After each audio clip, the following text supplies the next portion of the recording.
क्या आंख निकाल लिया जाएगा? महीने में हाथ में क्या आता है? 4-5 हजार रुपए ना, और गाली भी खाते हो। तो जब तक आपके घर में खुशहाली नहीं आएगी, मेरे मुंह से ऊपर करते हुए कौन सा बदलाव होगा?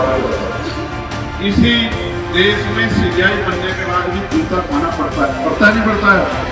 जब वक्त का मामला आता है तो पार्लियामेंट में चंद्रशेखर आजाद लड़ता है। बिहार में चुनाव है और चुनाव वो मौका होता है जो सत्ता तक पहुंचा सकता है, और इस मौके को हर सियासी दल भुनाना चाहता है। वो भी जो पिछले 20 साल से शासन में हैं और जिन्हें सुशासन बाबू की सरकार कहा जाता है, यानी रामराज कहा जाता है। और इस मौके को वो भी भुनाना चाहते हैं जो सुशासन बाबू की 20 साल की सरकार से पहले 15 साल सरकार में रहे, जिनकी सरकार को जंगल राज कहा जाता था। और रामराज और जंगल राज से अलग अब रावण राज वाले भी इस मौके को भुनाना चाहते हैं। हम बात कर रहे हैं जीडीए गठबंधन की, जिसमें असदुद्दीन ओवैसी हैं, जिसमें चंद्रशेखर आजाद हैं और जिसमें स्वामी प्रसाद मौर्य है। अब चंद्रशेखर रावण की तरफ से दावा किया जा रहा है कि बिहार में ना रामराज होगा ना जंगल राज होगा, बिहार में रावण राज आने वाला है। और आज हम इसी पर विश्लेषण में चर्चा करेंगे। नमस्कार, मैं हूं नगेंद्र भाटी। बिहार और बिहारियों की दुखती रग है बेरोजगारी और पलायन, और बिहार की इस दुखती रग को हर कोई दबा रहा है, चाहे वो महागठबंधन हो या फिर एनडीए हो। अब तो नया नवेला जो गठबंधन बना है, जिसे जीडीए कहा जा रहा है, जिसमें असदुद्दीन ओवैसी हैं, चंद्रशेखर रावण है और स्वामी प्रसाद मौर्य हैं, अब वो भी बिहार और बिहारियों की इस दुखती रग को दबाकर सत्ता तक पहुंचने का सपना देख रहे हैं। सबसे पहले यदि महागठबंधन की बात की जाए तो वो तो दावा ही ये कर रहे हैं कि जैसे ही उनकी सरकार आएगी 20 महीने के अंदर हर परिवार को, बिहार के हर परिवार को सरकारी नौकरी दी जाएगी।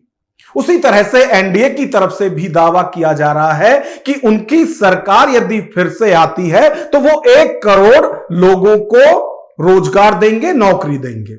और चंद्रशेखर रावण भी बिहार की इस समस्या को अच्छे से समझते हैं कि बिहार में रोजगार एक बड़ी समस्या है और रोजगार की तलाश में पलायन सबसे बड़ी समस्या है।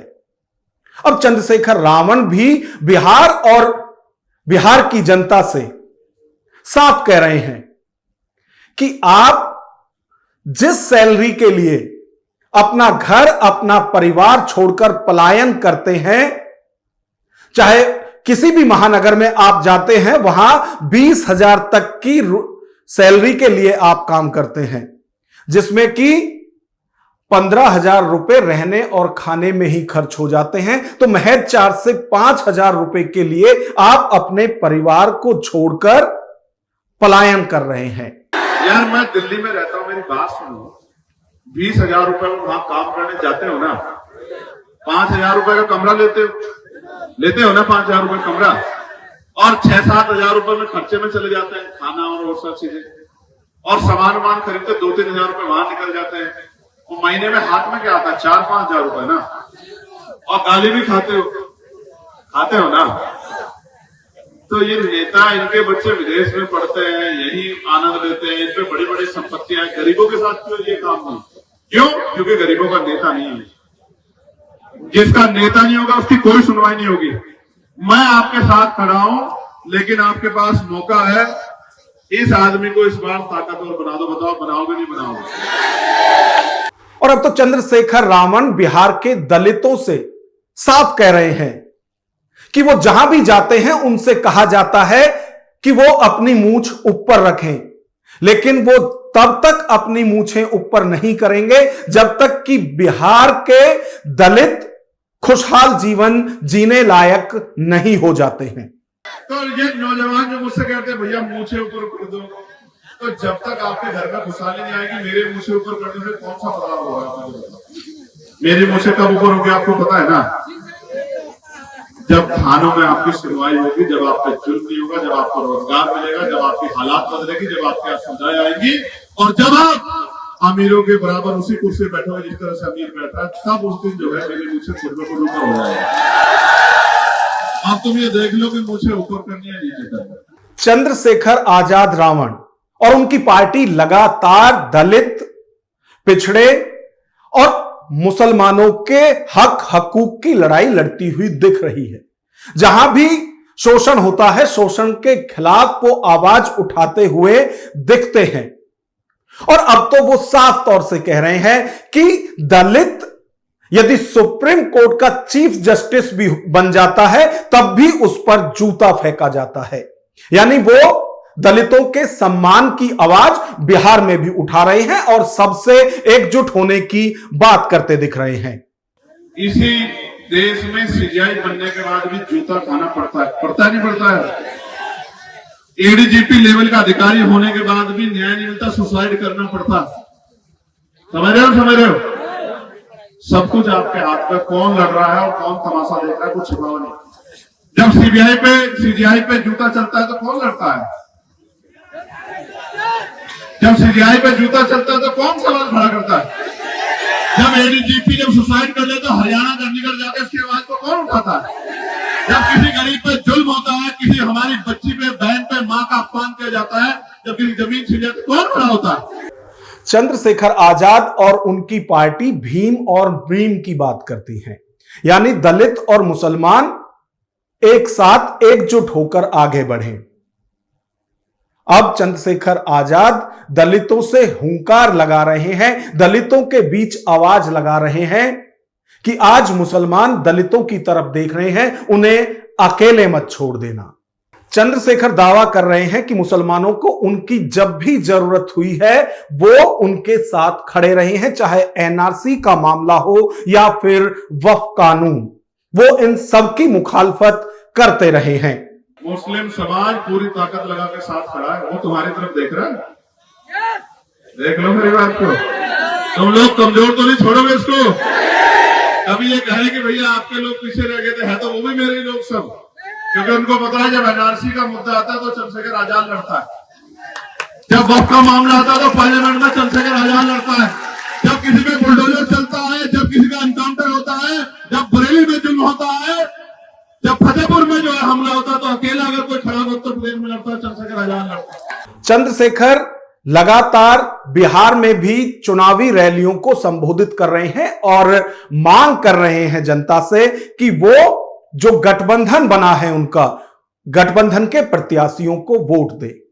अब मुजफ्फरपुर की औराई विधानसभा क्षेत्र में वो ऐसी ही एक रैली को संबोधित कर रहे थे, जहां से आजाद समाज पार्टी के प्रत्याशी हैं आफताब आलम। वो लोगों से अपील कर रहे हैं कि वो उन्हें वोट दें।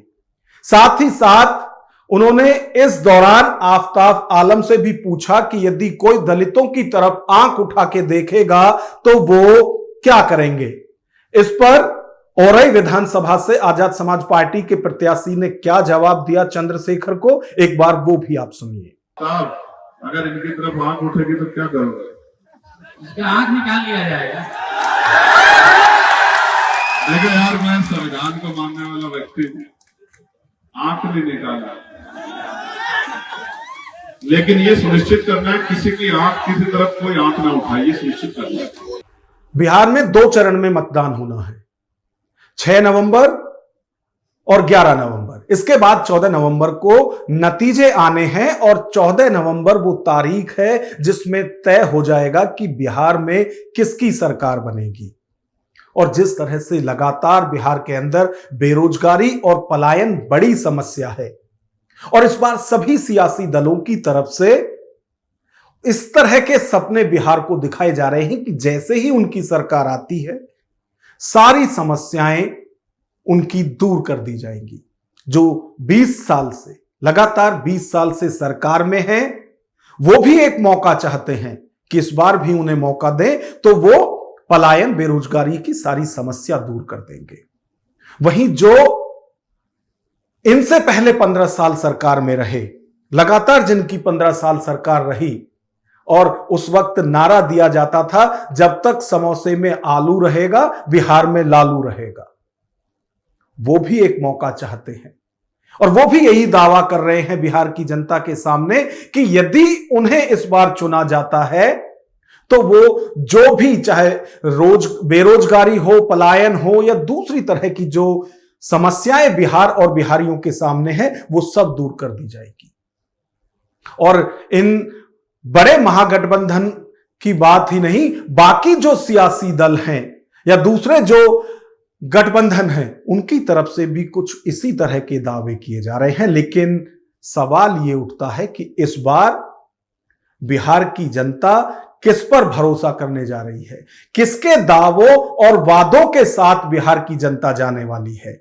खैर, इसके लिए हमें 14 नवंबर तक इंतजार करना होगा। उसके बाद तस्वीर खुद साफ हो जाएगी कि बिहार की जनता इस बार किसको सत्ता तक पहुंचाने वाली है। अब इस पूरी खबर पर आपकी क्या राय है, कमेंट बॉक्स में हमें जरूर बताएं। नमस्कार।